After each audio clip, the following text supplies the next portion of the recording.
ആഗോള അയ്യപ്പ സംഗമം പരാജയത്തിനു പിന്നാലെ അയ്യപ്പ ഭക്തരെ വെല്ലുവിളിച്ച് CPM സംസ്ഥാന സെക്രട്ടറി MV ഗോവിന്ദൻ. ശബരിമല യുവതീ പ്രവേശനം അടഞ്ഞ അധ്യായമല്ലെന്ന് ഗോവിന്ദൻ. ആഗോള അയ്യപ്പ സംഗമത്തിന്റെ തിരിച്ചടിയാണ് MV ഗോവിന്ദനെ ചൊടിപ്പിച്ചത്. ഞാനത് ആദ്യം പറഞ്ഞു വെച്ച ഒരു കാര്യമുണ്ട്. കഴിഞ്ഞുപോയ കാര്യങ്ങളെ ഇപ്പോൾ പോസ്റ്റ്മോർട്ടത്തിനില്ല എന്നാൽ അതെല്ലാം അടഞ്ഞ അധ്യായമാണ് എന്ന് കരുതുകയും വേണ്ട.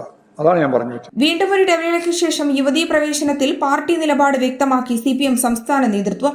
ശബരിമല യുവതീ പ്രവേശനം അടഞ്ഞ അധ്യായമല്ലെന്ന CPM സംസ്ഥാന അധ്യക്ഷന്റെ വാക്കുകളാണിത്. ആഗോള അയ്യപ്പ സംഗമത്തിന്റെ പരാജയത്തിന് പിന്നാലെ ഭക്തരെ വെല്ലുവിളിക്കുന്ന നിലപാടാണ് MV ഗോവിന്ദൻ സ്വീകരിച്ചത്. ഒപ്പം പഴയ കാര്യങ്ങൾ ഓർത്തെടുക്കേണ്ടതില്ലെന്ന ധാർഷ്ട്യവും MV ഗോവിന്ദന്റെ വാക്കുകളിൽ പ്രകടമാണ്. അയ്യപ്പ സംഗമം നടത്തി ഹിന്ദു ഐക്യവേദി സംഘടന ശക്തി കാട്ടിയപ്പോൾ CPMനും സർക്കാരിനും കനത്ത പ്രഹരമാണ് ഏറ്റത്. വീണ്ടും ഒരു ഇടവേളയ്ക്ക് ശേഷം യുവതികളെ ശബരിമലയിൽ എത്തിക്കുവാനുള്ള അണിയറ നീക്കമാണ് CPMന്റെ സംസ്ഥാന സെക്രട്ടറിയുടെ വാക്കുകളിൽ നിന്ന് വ്യക്തമാകുന്നത്. തദ്ദേശ സ്വയംഭരണ തിരഞ്ഞെടുപ്പ് മുന്നിൽ കണ്ട് മുഷ്ടി ചുരുട്ടി സ്വാമിയെ ശരണമയ്യപ്പ വിളിച്ച ദേവസ്വം പ്രസിഡന്റ് P പ്രശാന്തിന് നേരെ ഭക്തരുടെ ആക്ഷേപം ഉയരുമ്പോൾ ഈങ്കുലാബ് വിളിച്ചതിന് തുല്യമായി സ്വാമിയെ ശരണമയ്യപ്പ വിളിച്ചതിൽ ഖേദം പ്രകടിപ്പിച്ച് ദേവസ്വം പ്രസിഡന്റ് തടിയൂരാൻ ശ്രമിക്കുന്നതിനിടയിലാണ് പാർട്ടി നിലപാടുമായി MV ഗോവിന്ദൻ തുടരുന്നത്.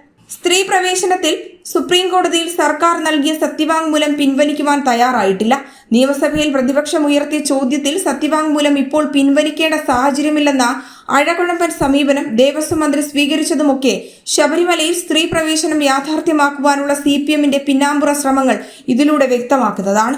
ഇതിന്റെ പ്രത്യക്ഷ ഉദാഹരണമാണ് കഴിഞ്ഞ ദിവസം MV ഗോവിന്ദൻ പറഞ്ഞ വാക്കുകളിലൂടെ പ്രകടമായതും. ജനം, തിരുവനന്തപുരം.